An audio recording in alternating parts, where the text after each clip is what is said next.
Wonderful poets, everyone. Katie, marvelous presentation. It felt like listening into your heart. Thank you.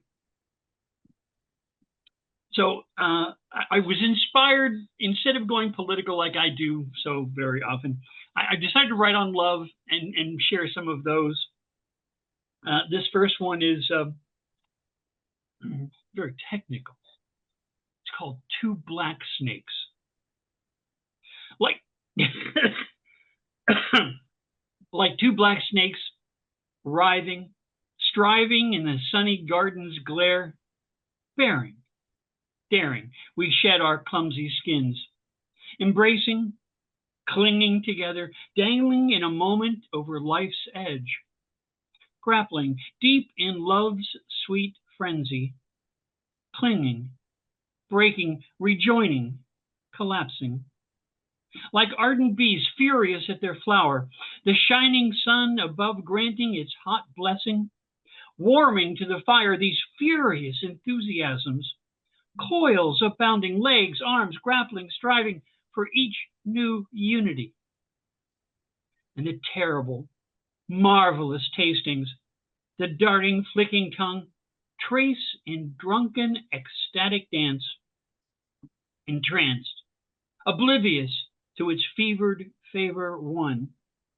The whole world caught in a moment's rushing time, then crushed in our coiled embracings.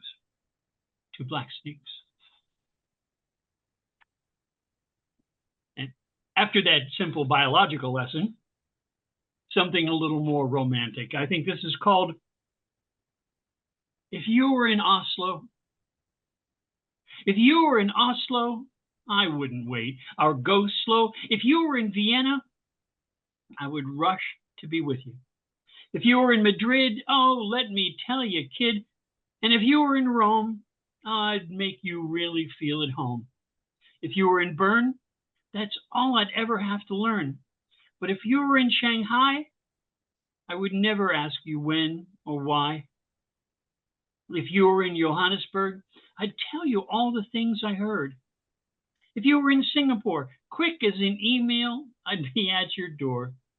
If you were in Rio, I'd be so very glad to see you. If you were in Vladivostok, I'd let you pull my stockings off. If you were in Minsk, you'd really be convinced. If you were in Marseille, I'd say all there is to say. If you rested in Beirut, I'd demand to ply my suit. And if you came to Dubai, you'd need never ask me when or why. And were you in Shannon, I'd be there like a cannon. But no matter where, it's in the heart. That's where the journey starts.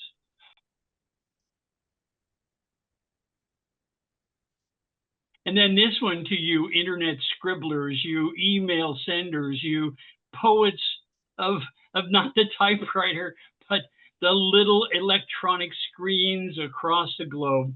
It's called Aphrodite on the Internet Half Shell. Aphrodite on the Internet Half Shell, partially emerged from the tiny text carvings, a mind illumined.